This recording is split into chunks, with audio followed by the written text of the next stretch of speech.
We are live. Okay, I'd like to call the meeting to order and acknowledge that we are in Treaty 1 territory, the home and traditional lands of the Anishinaabe, Ojibwe, Innu, Cree, and Dakota peoples, and the national homeland of the Red River Métis. Our drinking water comes from Shoal Lake 40 First Nation and Treaty 3 territory. My name is Neil Harden. I'm chairing today's panel. With me via Zoom are Gail Anderson and Doug Marks. The assessor today is Stephen Lobenstein, and the recording secretary is Belen Rojo. We will be hearing applications for revision of the assessment rule in accordance with the Municipal Assessment Act. The matters for which revision is requested have been described in each application, and we will limit discussion to those matters. The statements that are made at this hearing are sworn testimony, and anyone speaking to the matters must be sworn in. We advise that comparisons of assessments of properties are not considered evidence of market value by the board. The board is appointed annually by council and is independent of it in the city administration. It makes its decisions on the basis of the evidence provided at this hearing and issues a written order that be mailed to all parties as soon as possible. Please note that the board's decisions with respect to an application may be appealed to the Manitoba Municipal Board if the matter pertains to assessed value or classification, or to the Court of King's Bench if the matter pertains to the application of exemptions from taxation. Should you wish to appeal, information on how to do so will be included with the board's order. With respect to the hearing process, I will confirm the points of appeal with your property to be addressed with each applicant following the swearing in. We will then have the assessor's testimony followed by questions the applicant may have, and the applicant's testimony followed by questions. Each side will have an opportunity to summarize if they wish. Once all the evidence about an application has been brought forward, the applicant may leave. The process will repeat for each item on the docket today. The session will close after all the applications have been heard, and the board will deliberate in private and make its decisions. You will receive the board of the public record. We'll be hearing items 1 and 2 on our docket today. Ms. Rojo, please affirm the assessor's and the applicant's testimony. Mr. Assessor, please state your full name. Stephen Lobenstein. And you affirm the evidence you're about to present is the truth, the whole truth, and nothing but the truth? I do. Thank you. Mr. Applicant, please state your full name. Rocky Newfield. And you affirm the evidence you're about to present is the truth, the whole truth, and nothing but the truth? Yes, I do. Thank you. Okay, the first property we're dealing with today is 2050 Main Street, and the issue is assessed value. Mr. Lobenstein, please proceed. The roll number is 1103116350, 2050 Main Street. The roll years for 2020, the reference date is April 1st, 2021, and the assessed value is $642,000. So this is a parcel of land. If you scroll down to my page 2, you can get an overhead look at it. You can see it fronts Main Street, and it's currently being used by a car dealership to looks like sell cars or store cars on there. There is a small little structure. You can see the top of the picture there. A better view of this structure will be on page 3, where I guess they have an office space for selling their vehicles. And further down on page 3, you can see another view. It's just across from the dealership on this parcel of land. So that being said, we'll move down to my page 4. You can see we're assessing 21,588 square feet. This is the top of page 4 at a rate of $28.16 a square foot. There's been a 25% adjustment put on this. We are recognizing that this is an integral piece of land to the dealership, and that it would be difficult for the dealership to sell this and not be able to function. So we've applied an adjustment of 25%. There's also a replacement cost new. So basically the cost of the building on the land. So that building that's used as an office, we've valued it at $84,128. But with depreciation, we've reduced it down to $34,000. So the $34,000 for the for the building on the land and the land value of $608, we have our total value of $642,000. So on page 5, you can see the land comparable chart. You can see that they're on McPhillips, one's on Main Street, Portage, Marion, and Main. So they're all similar types of streets to where this parcel of land is. They're all on major thoroughfares. The square footages are similar. They range between 21,000 all the way up to almost 24,000. And if you look down on the bottom of my chart, you can see the sale price per square foot, and they all range between $28 as a high and $23 as a low. Again, on my page 7, you can kind of see the comparables. You can see the pictures of the comparables. So it's comparable 1 and 2 on page 7, and 3 and 4 on page 8, and comparable 5 is on page 9. So you can see they are all fairly similar to the subject property and how they front major streets. So we feel the assessed value of $642,000 is fair and equitable and should be confirmed. Thank you. Okay, questions, Mr. Neufeld?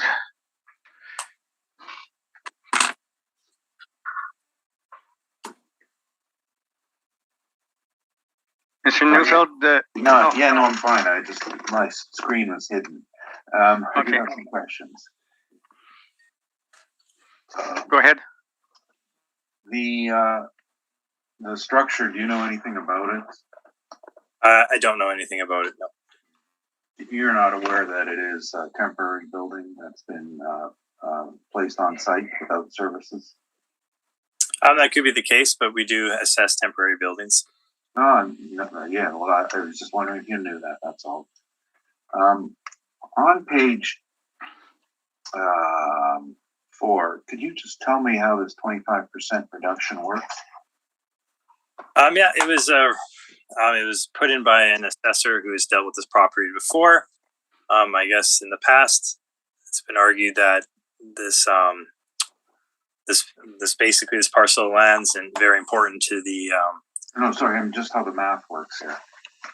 Oh, well, it's a 25% adjustment. So give me a second here.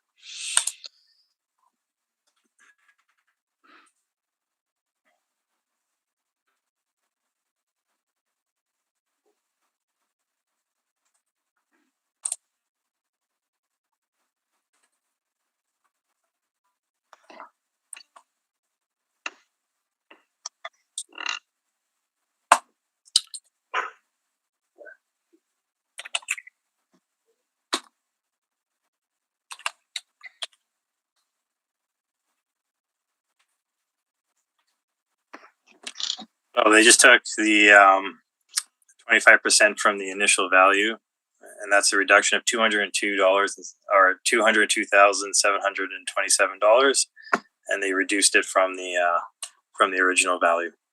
So this value on this page at $28.16 then is not the original value?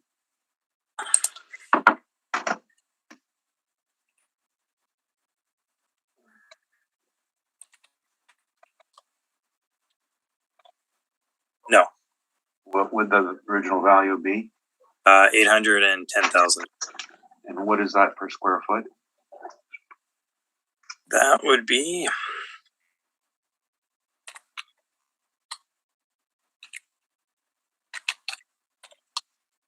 $37 a square foot. Sorry, $37.52 a square foot would be better? $37.52 a square foot, yep. Okay. Now, let's go to your sales, which are page 5. Yep. They range from, as you said, 28.12 to down to 23.15. Were those adjusted? The sale prices? No, these are the actual sale prices in the market. So, in other words, it's a bit of a misrepresentation in column 1 because you're actually using 37.52 and then applying a discount. aren't you? Well, the assessed value that went out was $642,000. We've made an adjustment. We do make adjustments when we look at properties at times, and this is an adjustment we've made. Well, your words in the beginning were that it was going to be difficult to market. It's part of a car dealership complex. And But I don't believe it market. I think this is a very good parcel of land, and if the car dealership wanted to sell it, which I'm sure they don't because they use it, I'm sure they could get a fair market value for it. Yeah, well, we don't care what they say. We're just worried about market value here, aren't we? I mean, I'm looking. These are your market sales on page 5 to support an adjusted price rather than the beginning price. Then, correct? yeah, these are supporting the adjusted price. That's correct. Okay. And number 5, which you have a picture. Sorry, which one was I looking at? Number 1. $26.89. Pictures of cars, correct? They're selling cars. Okay. And number 5. Yes, comparable 5. That's on page 9. Selling cars, correct? Correct. So, wouldn't it be a better thought to, if you're going to make your adjustment, look at those 2 most closely comparable ones and then consider your adjustment, which is, again, based on it being attached to another business? Well, I don't know if these ones are attached to another business. That's the business. That's the point. You made the adjustment on the subject because of a negative factor. Right. Shouldn't that adjustment be based on market, which in your sales was determined between $23 and $28? Then you make the adjustment? Well, I mean, as you can see, the adjustment was made, and now we're at the market for these sales. Yes, but none of your sales appear to have the unique characteristics that you mentioned for the subject, do they? Not to my knowledge. Okay. Now, did you review at any point the zoning? I have not reviewed the zoning. You have one sale in C1 and the rest are in C2, correct? Correct. And were you aware of the use, permissible uses in those zonings? I don't have the zoning definitions in front of me at the moment. No. Well, I mean, they will be coming up later in rebuttal. I've already filed them, but I'm just going to ask then. So then you are not aware that I lost my place here. That automobile-related enterprises are not permissible in C1? And that's fine. I mean, this might be automobile related in the sense of it's connected to a property, but it does not have a dealership. You yourself said that it's just a temporary structure on there. So you remove that structure, it's now just a parcel of land. Well, the point is, if you're in the market to buy a piece of land to market your automobiles on,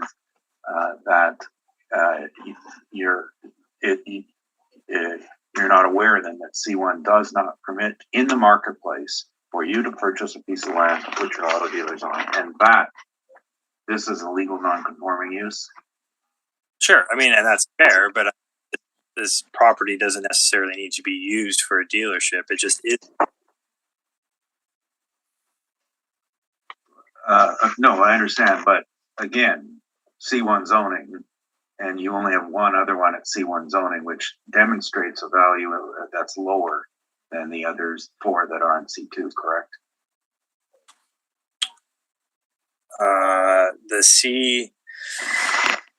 C1 zoning is slight. Well, there is a C2 comparable 5 at 23, so that one would be the lowest. And your high sales are C2, correct? Yeah, they're all a fairly similar range. Those are my questions. Thanks. Okay, Gail, do you have any questions? My questions have been answered. Thank you. Okay, Doug, do you have any questions? No, my question has been answered as well. Thank you. Okay, yeah, my question, I guess, would have been on how that reduction works.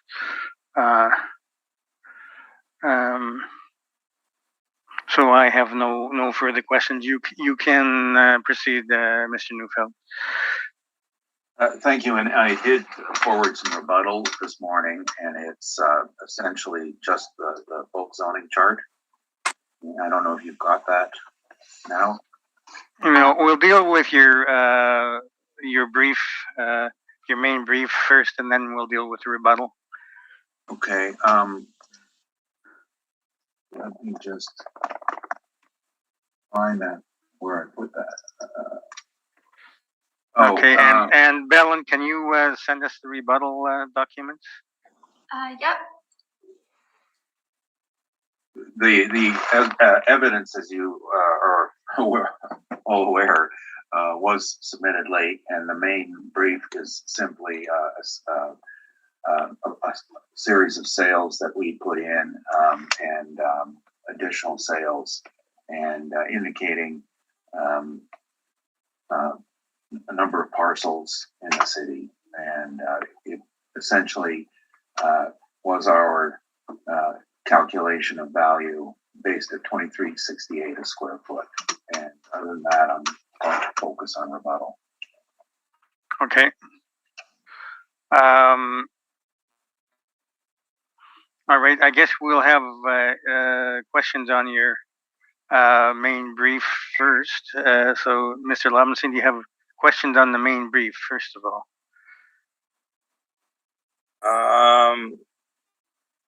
Just give me a second here.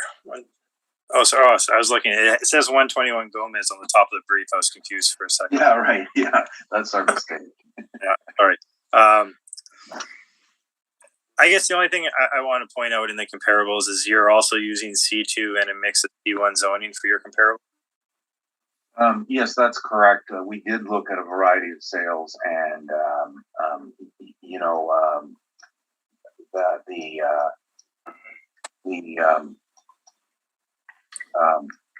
the concept is that C2 is generally more valuable because it's more permissive than C1, and C1 was designed for a more of an urban environment, and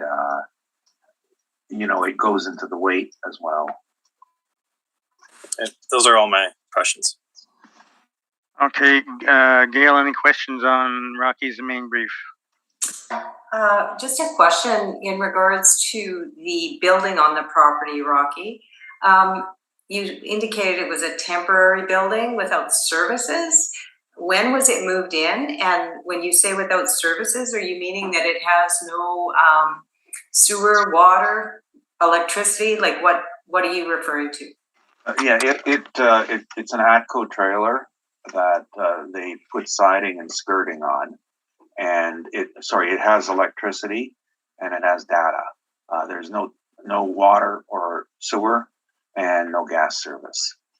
So they, it's not because it's an accessory use. That's permissible, but on its own, it's not. If you put that parcel up for sale, you could not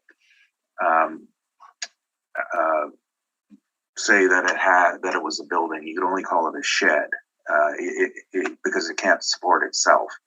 And the owner did try to get plumbing into it, and the city wasn't interested in doing it on that parcel without a permanent improvement. They were not going to run it to his trailer. And so it is what it is. And I agree with the assessor. He's got the right to assess it. It's just a trailer, though. How long has it been there? In various, when I first began working for the former owner, Cam, I knew it was up then. That was around 2005. Okay. Thank you. Those were my questions. Okay, Doug, questions on Rocky's main brief? No questions this time, thank you. Okay, Rocky, then you can put in your rebuttal evidence now then. Okay, it's been filed. I think hopefully Bellin has it. Yeah, we have it in the in the folder. Oh, okay. This is just bulk zoning, and I'm referring you to page 8.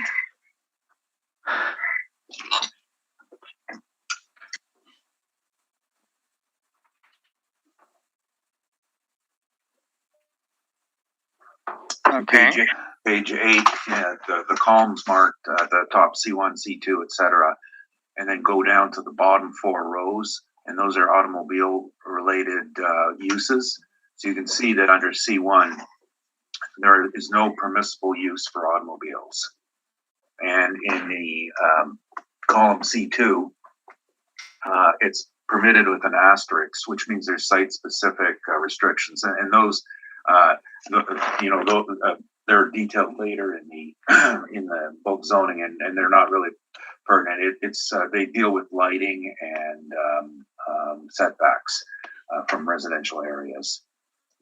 But that's the key. This land, it does not have a permissible use. Now, further down on page 10 is the beginning of the accessory use table. And so at the top row, accessory uses not listed, P. So as an accessory use, it's permitted, which means that it is tied to the main parcel, which is 2,000 main across the road. And that's how they can sell cars there. But as a separate parcel to offer it for sale, you cannot then think you're going to get an auto dealer lot on it. You will not. Because it's only granted as an accessory use, and also, of course, subject to the neighbors complaining. They've been on the site since the late 40s. So it's we call a legal non-conforming use. So I think that the assessor's comment about a 25% adjustment is a good idea, because it's a legal non-conforming use, 25% or whatever you might want to call it. But you're supposed to deduct that from the market value, not from the assessment model. That's the mistake. It's got nothing to do with assessment model adjustments. That's how they've applied it. And in a nutshell, that's the rest of my case too. It's just, that I don't have a problem with $28 as a main with an adjustment, or alternatively, you can look at $23 a foot, which is demonstrated more by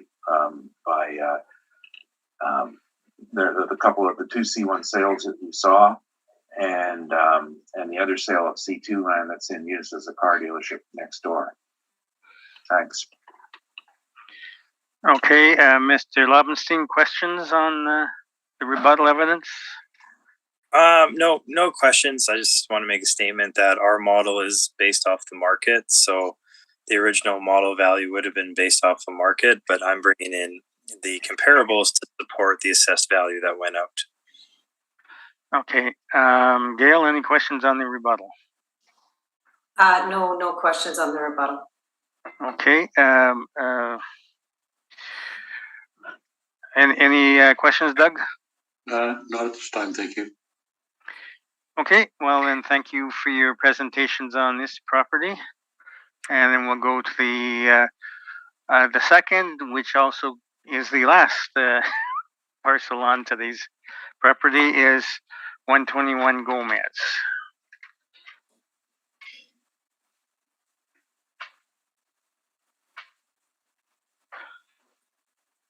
All right, so Mr. Lobenstein, you can begin. Sure. 121 Gomez Street North. The roll number is 140024800. The assessed value is $779,000. This property's been built up over a number of years, has 11 buildings on it. It's got 3 stories. The actual years built range from 1909 to 1955, and we have an effective year built of 1948. Wall heights range from 12 feet to 25 feet. The zoning's M1. The land area is 87,179 square feet. The plan area is 55,416 square feet. There is a basement area of 30,845 square feet. A gross floor area of 132,578 square feet. We have a leasable area of 64,855 square feet. So we have, over the years, reduced the square footage in this building due to some chronic issues that it's had.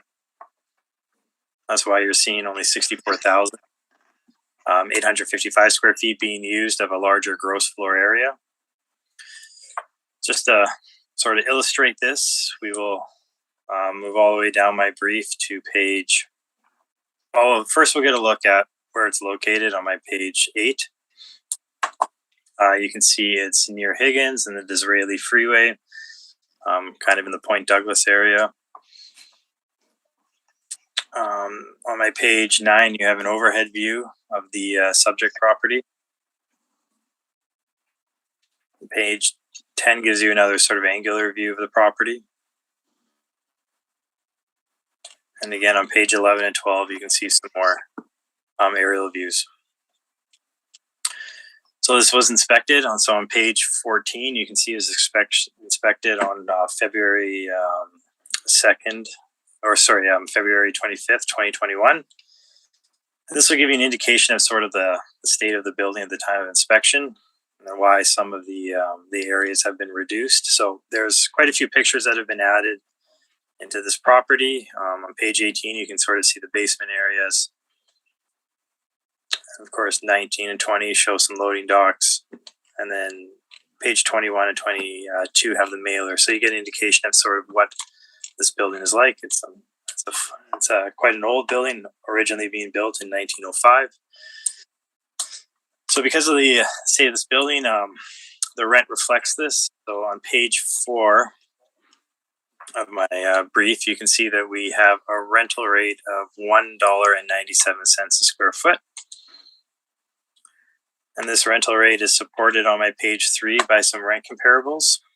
So 1465 Inkster, 765 Wellington on King Edward and La Jamodier.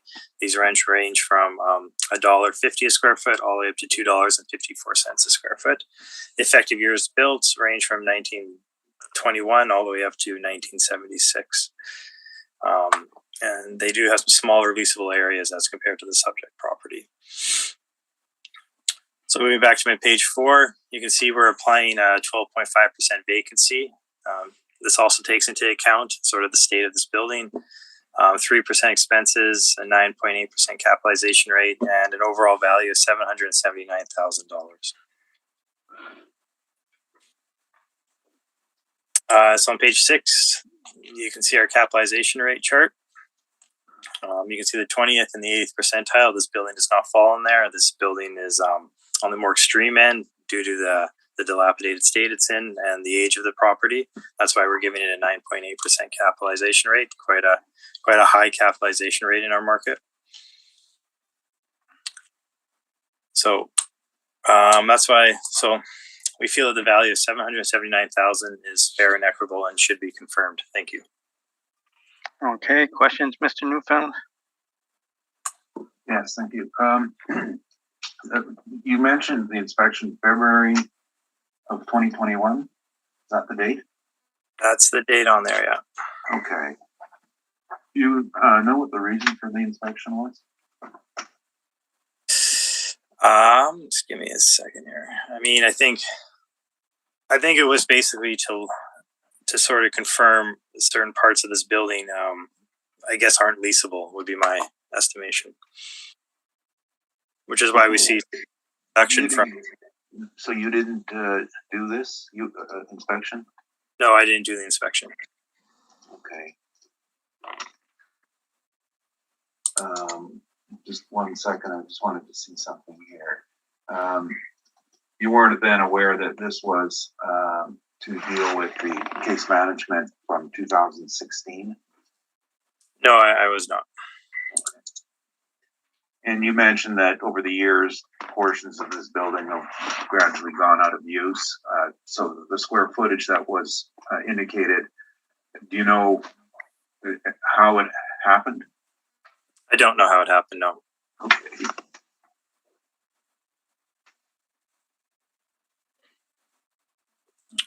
In our have 55% of the building has been decommissioned due to asbestos. Yeah. Oh, okay. No, I just was wondering if you were aware that it was an agreement. We don't seem to. I'm not reading that in our notes here, but I have why it was Okay. why we. That's fine. Now, when you do an income approach on something like this, are you then just making an assumption that the rest of the building doesn't exist? Is that kind of the way I guess this is? I'm looking at page 4, correct? We would not be capturing all of the structures, no. But in a building like this, where we determined and agreed that 64,000 feet is the usable area, don't you still have costs to carry all the rest of that space? If that space isn't being used, there probably would be no heating, no water, obviously no air conditioning, no electricity. So I don't know if there'd be much cost to carry that space. Well, but you weren't in the space then. You have pictures. Do you see demising walls? Yeah, there's definitely this building's definitely broken up. Yes. So it's broken up, but are there interior demising walls? And I'll take you to page 14 onwards. There are large spaces. Again, like I said, I did not inspect this building, but even from the exterior photos, you can see this building is broken up. Page 16, top picture. You see the red pipes at the top? Yeah. So those are sprinklers, correct? Correct. Beside that, a heater? Correct. Now, the sprinklers are required to, by code, any building, and these are water-driven sprinklers. So wouldn't you then therefore assume that the building had to remain heated? I mean, probably parts of the building that are in use are being remained heated, yes. But I would like to think that the whole building is being heated if there's sprinklers in it. Do you have a picture of the heating plant? And that would be, see, I know I took the person in it. It's actually page 20, and it's not in the frame. You aware that the heating, there is just one heating plant for the whole building? I did not, like I said, I did not inspect it, but that's probably one for the whole building.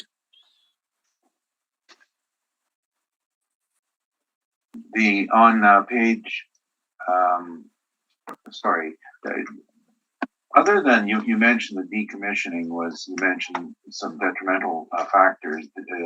Were you aware of the other reason for it was the city's expropriation? Due to the overpass. Well, do you have any knowledge of this, like of the expropriation? I have some that the overpass went in, so there was some land taken off, I believe. Okay, do you know which land it was?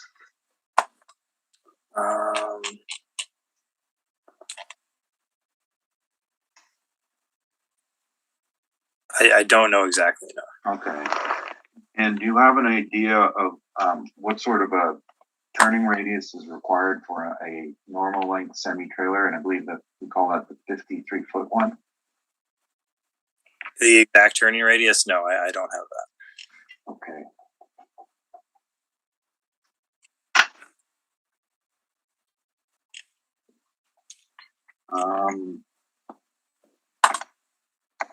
Now, did you review the past assessment history on how the assessments were resolved in the past? I have seen some assessment history on this, yes. You can confirm that it was always defaulted to land value, correct? The last assessment was defaulted to land value, correct? I'll put you that they've been defaulted to land value ever since the expropriation notice. You disagree? I don't disagree, no. Now, in this instance, though, you've gone back to the income approach. Now, a building that, sorry, what is the gross area? You've got 132,000 listed, but that's not it, is it? The gross area? Well, we have 132,000 for gross area, yes. But the basement was in use prior to the taking, wasn't it? There is the basement. It was on the tax rolls as rentable space prior to the expropriation. Okay. So then the usable area at the time would be roughly 163,000 square feet, and we're down to 64,000. So we're now looking at 39% utility. Do you have a cutoff point where a building no longer, the improvement no longer offers the highest and best use? I don't think we really have a cutoff point. I mean, we're looking at this building right now. It is in use. Like we said, there's 64,000 square feet of it being in use. It is occupied. So, I mean, we would be valuing a building like this on the income approach. Okay, so that's not your decision to make then? Is it just whatever the modeler says is going to happen? I'm just wondering who made the decision after all these cases that 39% utility still didn't indicate a change in the methodology of valuation. I would say after each assessment, the assessor would look at it and decide if they want to move forward, if they agree with the decision and want to move forward with the land value or the income approach. And again, we've moved forward with the income approach, feeling this is the best way to value this property. Are there other buildings in the city where you have the loss of utility of a major section, like 60% of it, and you just deem to disregard it in the valuation? Does it happen often? Not to my knowledge, no. Okay. Those are my questions. Thanks. Okay, Doug, any questions? Just one. The areas that were shut down, was that due to asbestos in the area? That's the indication I have from the notes I read from the inspection, that it's due to the asbestos, yes. Was this asbestos around steam pipes and such? I would not know that. Okay. No further questions. Thank you. Gail, any questions? Expropriation of the property was mentioned. Expropriation. Do you have on file when that occurred? A second here. I think it would have been in the early 2010s when they put in the Disraeli freeway there, but I don't have that with me at the moment, no. Okay. So at that time, would a adjustment have been made for the reduction of property? Yeah, there might have been a reduction on the land, but the building, we would still be valuing the building on the income approach, so whatever we deem to be the leasable area at the time. Okay. And my other question relates to the cap rate. We have a cap rate of 9.8%. Is that certainly that's on the high level that I've seen in cap rates? Is that the highest that the city would apply to something like this? The highest we go, so it was 9.8%. I mean, that's taking into consideration the state of this building, like the dilapidated state, basically, the age of the building, the size of the building, and even the location. So this is definitely not one of the premier buildings in Winnipeg. So it would get a much higher cap rate than what you see between the 20th and the 80th percentile, where the majority of the buildings in Winnipeg would fall. Okay, so on the chart that you present, it goes up to 10%. Well, I think 9.8 is our highest. Okay. Okay, that was my questions. Thank you very much. Okay, and I have no questions, so Rocky, you can proceed with your brief. Thank you. I did submit rebuttal this morning, and in doing so, I think I put the brief in with that, and it makes more sense that way. I was under the impression too that I was only planning on focusing on rebuttal due to the fact that we never initially filed anything. I mean, I can split it into two or not. Sorry, I just have to open this up and see what I've done. Okay, Bellen, do we have the rebuttal on item 2? I don't see it in the folder as yet.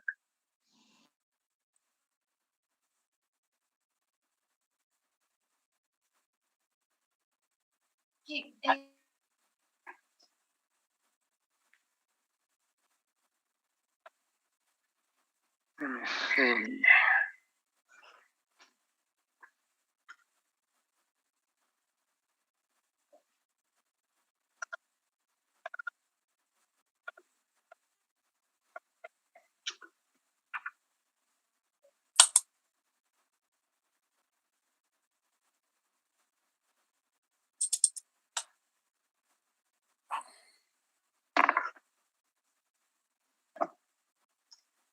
There we are.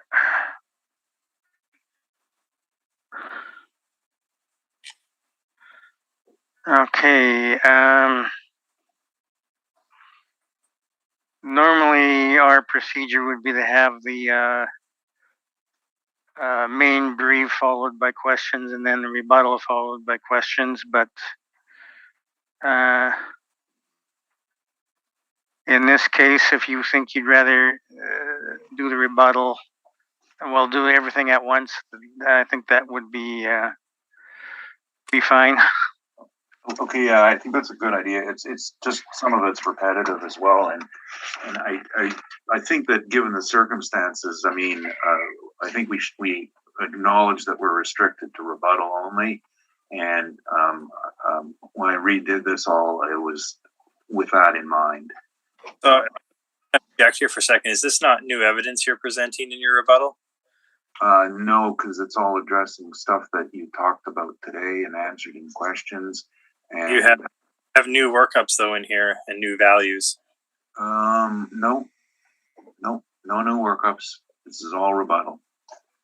You know what? If along the way if you see something, I'll explain why it's rebuttal. And if you want to make your objection, then we could deal with the board could deal with it. The first page is just a cover page, and the reason why I consider this rebuttal is because the assessor has said that they want to do it on the income approach, and it shouldn't be done on the income approach. Now, these are the same sales that we submitted as main evidence, albeit late, and the proper methodology of doing it is what's that question? This is the proper methodology, which is determine the value of the land, subtract the cost for demolition, and come up with a number.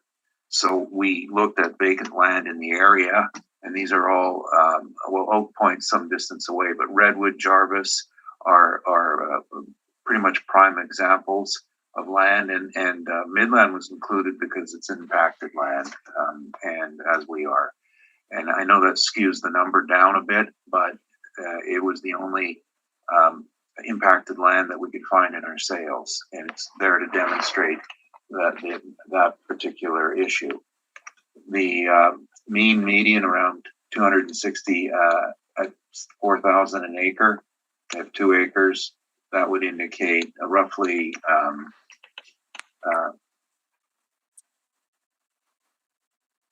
$529,000 in value, and then there's the cost of demolition, which must be taken into account. And on page 7 and 8, this is from Marshall and Swift. This is the December 2019 manual. Okay, Rocky. Now, isn't this new evidence? Then there was no mention in the original brief of cost of demolition. Well, yes, it is. You know, the reason why it's rebuttal is two reasons, actually. One is this is the proper approach. You have to consider it. But what I wanted to show you in here was the additional cost for asbestos-laden buildings. And well, rebuttal would be rebutting something the city said, and city didn't even comment on the cost of demolition. well, they talked about how they applied rates. They cut off pieces of the building. They changed the cap rate. What I'm saying is that's not the way to go. This is the way to go. Now, I'm not. But that's not rebuttal, though. That's evidence in chief. Well, I'm not sure about that. I mean, it's when you're talking about a difference in methodology, you should be allowed just to explore it. And I'm not going to spend a lot of time on it. I just want to say one thing and move on. And yeah, I tell you, is it possible for me just to briefly tell you what I want to say, and I'll leave it with you to determine if it's appropriate or not.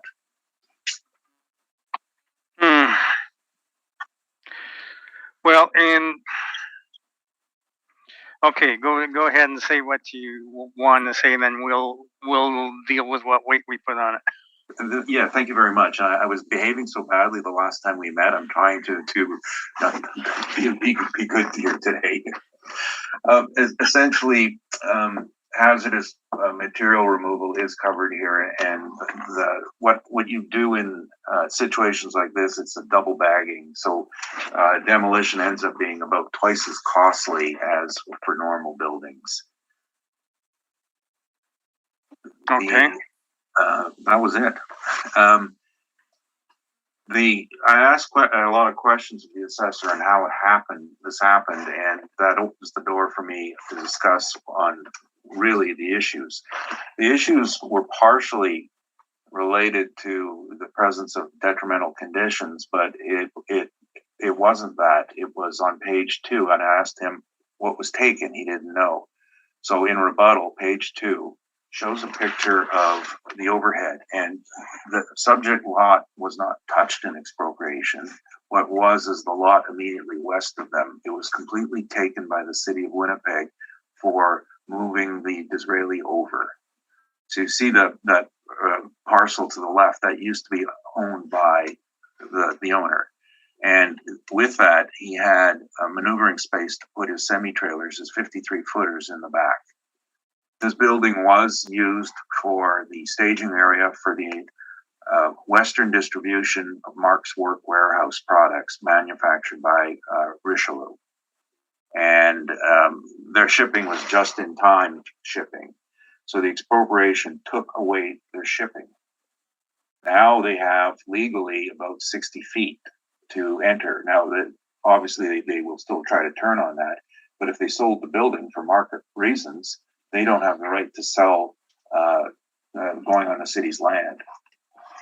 And that's the impact. And what they ended up doing after this is they took their premises at 1625 Inkster, and they built 130,000 feet, moved the entire operation over. So right now, what they're storing here is dead stock, slow-moving items. And the real issue with the asbestos has to do with, described it here on page 15, is that when the expropriation began, and incidentally, I am working for them on the expropriation. Declaration was November 2010. Possession was a few years later. We decided that we wanted to see the impact of the expropriation on it, and on page 9 and a few pages forward are laser measurements that we had done, and these were the ones you're looking at are before and after over a 2-year period. So this period was actually after the piling had been driven for the Disraeli freeway, but it shows movement. And we noted that the foundation had moved in the northwest corner, and it's rubble.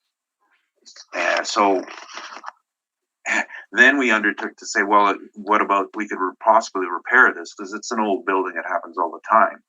In order to repair it, you have to remove all the asbestos, because workplace and safety health will not allow crews to work in an asbestos building. So then you have to send in, do a complete clean out, and then do the work. At that point, it was obvious it wasn't economically viable, because the cleanup costs alone were not, the building wasn't worth it. So the building was mothballed, and the useful spaces were kept, and the other spaces were were left vacant. We've had the assessor down numerous times, and we have come to agreement on what remains to be a viable area. So that's not the case. The case is that the whole building is open. Yes, it was built in 18 sections over a period of about 80 years, but it's all open. So the main heating plant, which is located on the picture, page 2, it's the building, we'll call it the northeast, well, not, it's more like on the southeast side. It appears like a separate building, right to the right of the red indicator. That's the heating plant area, and it's boiler heat for the whole place. Yeah, I guess it's possible to shut off the valves in certain parts of it, but there are also sprinklers, and it's not a pressurized sprinkler system, it's a water-driven system. So then the next thought is, well, could you turn the heat off, close it off, change it to a pressurized system, and continue using it? It's a question of cost. Sprinklers, pressurized sprinklers are probably, well, for a building like this, probably anywhere between $5 to $10 a foot. It's insane. It's not worth doing. So this is what they do is they just keep it open and use what they can. Now the asbestos, I heard a question, and I'm glad to hear that there's some familiarity. Was in the originally two types. There was the wrapping, and then there's the friable. And on page 20 is an old fuse panel with that is asbestos in there. Now those have all been replaced with modern ones, whereas the wrapping has not been. But it's more than just asbestos. There's a number of issues with the use of it, and the paint. It's been painted over several times from 1910 original construction. So no proof. I can't give you proof, but we're fairly certain that we're going to have lead issues in here as well on the paint, because all paint in 1910 was lead. So then there's been no remediation. That's just my assumption. As well as at this point, the structural loading is starting to give. This is the framing is on page 21 is 12 by 12s, and I think those are 2 by 8s on end for the flooring. So it was good for its time, but over the years, there's been a number of requirements to correct the joints.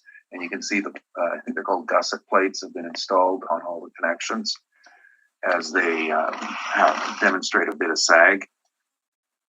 On page 14, this is the city's, I drew this up to demonstrate the sections. The original section 1 has had its basement redone.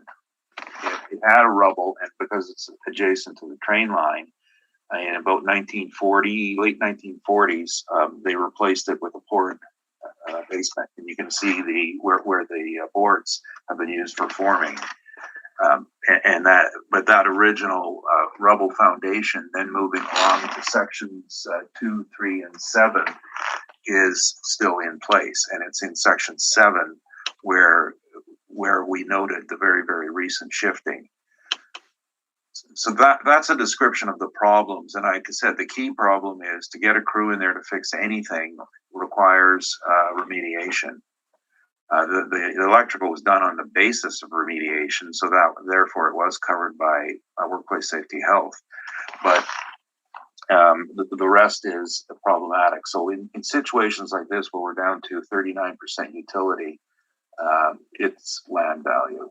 and I was asking the questions, and I can tell you that when you start creeping about 15% vacancy or loss of use, which is 85% utility, you must start questioning the highest and best use. By the time you hit 50, you don't have to make a decision. It's past there, and we're at 60% loss. So that's the way to go. Now, the history of it, which I'd asked the assessor about, the first opportunity we had to file an appeal was in 20, I think it was 2014, because of the filing deadlines, and I didn't put that one in there, but at that time it was assessed at $1 million, and the panel just says, what do? We'll just cut it in half. So it was 500,000. 2016, 500,000, and that was a settlement at case management. I'd asked the assessor about the date. That inspection was for case management to come up with a number to resolve both the business tax and the realty tax. And the realty tax was not settled on income. It was a land value decision, jointly made, and the number that the assessor has for square footage was the one that was derived at for business tax, because you still get taxed on the area you use, and that was not in contention, and that's where we came up. It was an agreement. It wasn't someone's decision. It was we worked together on it. We went out with the assessor. We looked at the areas, and we came to the conclusion. So wouldn't want to mislead you about that the difference between how the number was derived and how the realty was derived. They were for two different purposes. The next two assessments were all border revision decisions, all based on land value, and I put one, page 5, was the last one we had. So we essentially had 8 straight assessments where, given the situation, you had to revert to land value. And by the way, the expropriation still isn't settled. We're working on it. It's an interesting case. Page 18, just to point out that that is a transformer station. The poles, I have a brother who sells this stuff, and he dated it for me from about the mid-20s, and it's still in use. And it's the equivalent of knob and tube transformer stations, which is another code issue. If you bring something and you pick something up, then you may have to change code, and that means the entire electrical system. This is a very old picture on page 19. This was when they had possession of, you look at the age of the cars, when they had possession of their land for trailer loading. And there's a 53-foot trailer, which goes to the edge of the road, which is, of course, the city's land, not theirs. But it is dead end, and there's been no complaints from the neighbors. They have a 0 lot line. And so if you use the city right of way, which is 60 feet for your parking, and then they own the land, did own the land across the street, they could get the 53 footers in. Now they don't own the land across the street. They have no right to it. 19 is just one example of those asbestos clad fans. And I think that's essentially what I want to say. And as not introducing new evidence, just a verbal opinion of value, I think we have to look at land value less cost of demo for this site. Thank you. Any questions, Mr. Lobenstein? So there's a lot to unpack there. And before I have any questions, I do want to note my objection to the rebuttal. Like, this is new evidence he's put forward. He has a new value in here. He's included new evidence such as a certificate of agreement, an income approach, Sorry, I failed. Thank you for bringing that up. I just to note your objection. The income approach is not new evidence. I thank you for reminding me. This is the assessor's workup, and all I did with it is took the actual floor space and added the shortfall for it, because you got to carry it. That is new evidence. So It's a new calculation. What I want to, before I question this, I want to know if it's going to be accepted into evidence. The board will have to confer on that then. If you give us a short recess, the board will confer on this. Sorry to interject, but this has already been presented. What was that, Mellon? This information has been presented. Well, I noted my objection before this. Okay, and I did say we will consider the weight will apply to it. But I guess we note your objection to it being new evidence, and we will, in our deliberations, we'll discuss what weight we apply to it. Okay. And I will question the rebuttal evidence. Okay. Mr. Neufeld, you stated that this has been valued on land value only for the last few cycles. Last four. So you've supplied a certificate of agreement on your page 6. Certificate of agreement, explanation of change, negotiated settlement of the municipal board case management hearing based on adjusted net operating income. You signed a certificate of agreement saying it was adjusted on net operating income, which would be the income approach, not the land approach. Well, I know that you are quite aware of what happens at case management, and for the city to approve it, they want to see it placed in the income. The debate at case management was entirely about land value. If I can say, we view settlements as just a number that both parties can agree to, and not as to approach. That's fine, but he is supplying the evidence stating that it was based on it. I also sent in some rebuttal evidence. Be sent out, please. All right.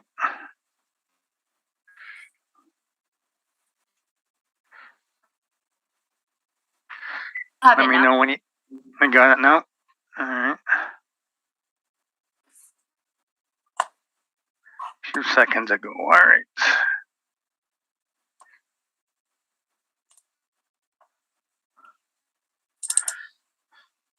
Okay, go ahead then. So I don't have it yet. I don't have it yet either. Oh, you might have to refresh your. Okay. No, I just got a bunch of other stuff from the board of revision just now. Actually, they're large files, so maybe it slowed it down. Mine's coming in directly from my personal email. Got it now.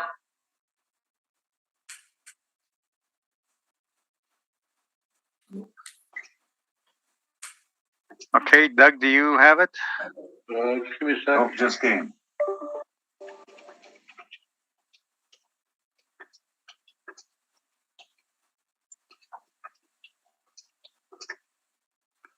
Thank you.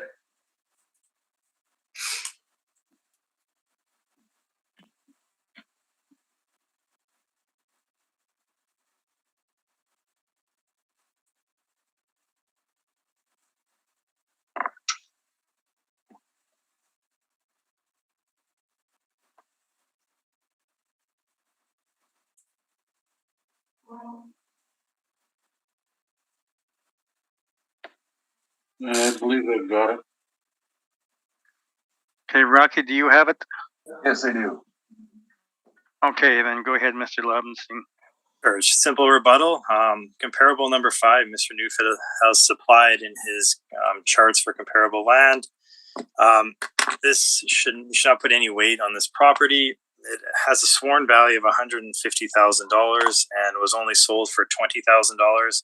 I do not believe this is an open market arm's length transaction.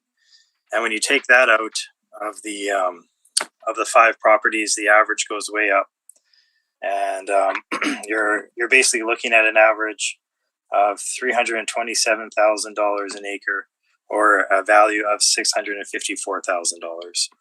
So it shows, if you scroll down, you can see the land titles, and you can see the sworn value on page 6 and 7.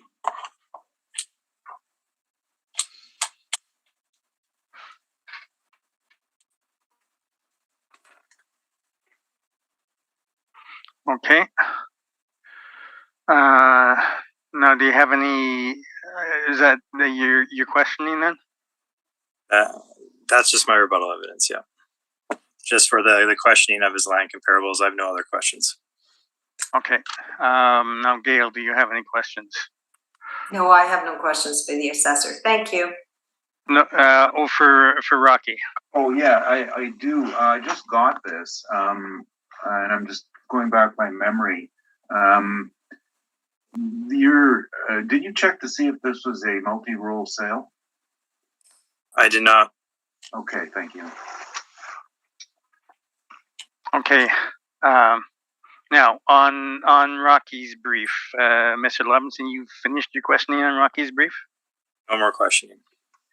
Okay, Gail, on Rocky's brief then. On Rocky's brief or Rocky's rebuttal? Well, yeah, well, either, since we've covered, but again, we haven't determined what weight we'll put on his rebuttal. Okay. Just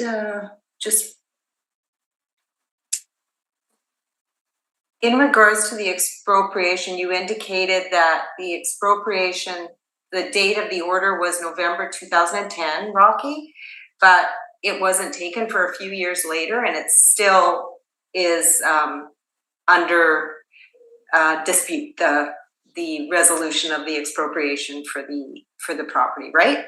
Yeah, that's correct. It's the typical time lag, but between there's always a notice, then there's a declaration, and then there's a possession, and then there's the physical possession. But the reason for it still being open is they've had 3 different lawyers on it.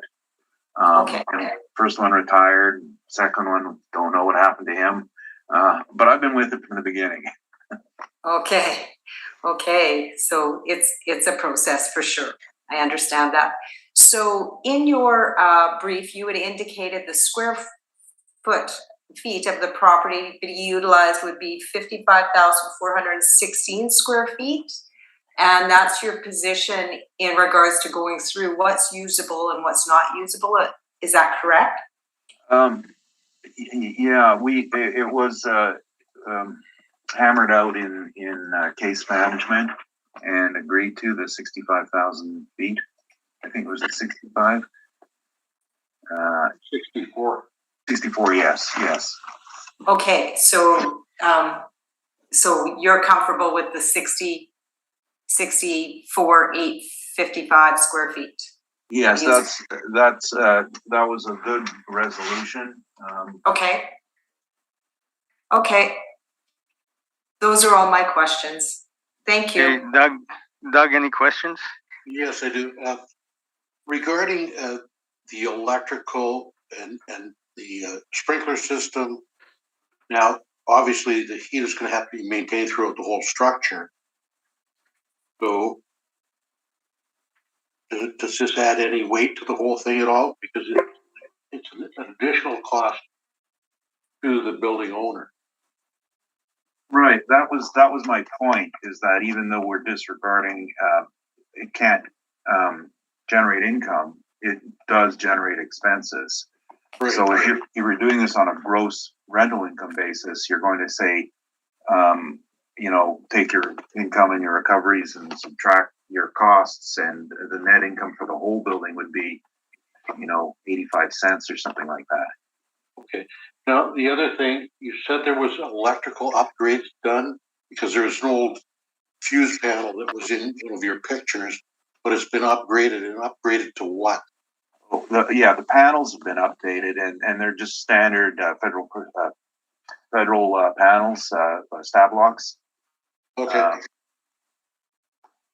or as I call them, portable welding stations. that goes along with federal.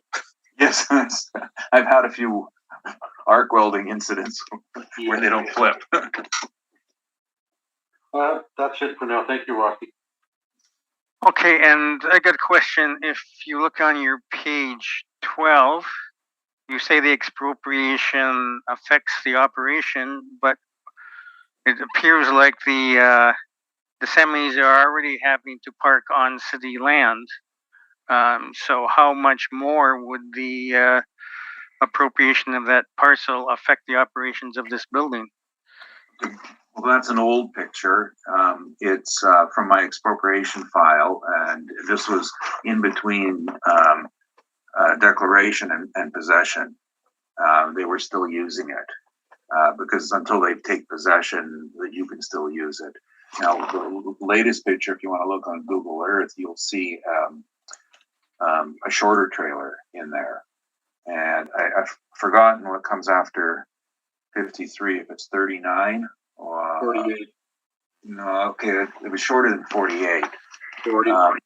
Yeah, that sounds. I was going to go somewhere around there, a 40-footer, and because this is this is Mark's Work Warehouse, so with they would take in bulk goods in the long trailers and then ship out in the long trailers. But there's no point, using anything shorter because of the amount that they're hauling. Yeah. Okay. So I have no more questions then. Either party want a summation on this property? I have no summation. I do have a few, and I'll try to be real quick. Okay, go ahead. Thanks. So the assessor brought up this statement about this one sale. I'm looking at the sale. It says sale price. That's not summation. Well, yeah, I'm just reviewing the evidence. It was new to me. I just saw this. I went back to my source material. Cash was 20 grand. Somebody along the way said it's worth 150, and they put it on the title. That's not cash. That's someone's guess. So 20 grand it sold for. We don't chase opinions of value on titles.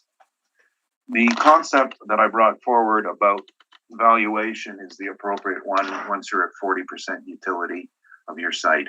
The expenses outweigh the income, revert to land. And typically, buildings aren't as expensive to demolish as this one would be. It would be costly. That was our concern. We've had, ever since possession happened, we've managed to have this changed to land value. And the land value is really, really hypothetical as well, because, the major uses for land value is generally multifamily. And who wants to live with a freeway on one side and a rail line on the other side off Sutherland? I mean, it has some value because they got dead storage in there, and this is the best way we could figure to come up with a number. Thank you. Okay, thank you very much for that. We have heard all the items scheduled, and this hearing is now adjourned. So thank you for your presentations. Thank you for your patience on all of this. Okay, and we'll take a brief 5-minute break and then come back and do our deliberations, if you would. Okay, thank you.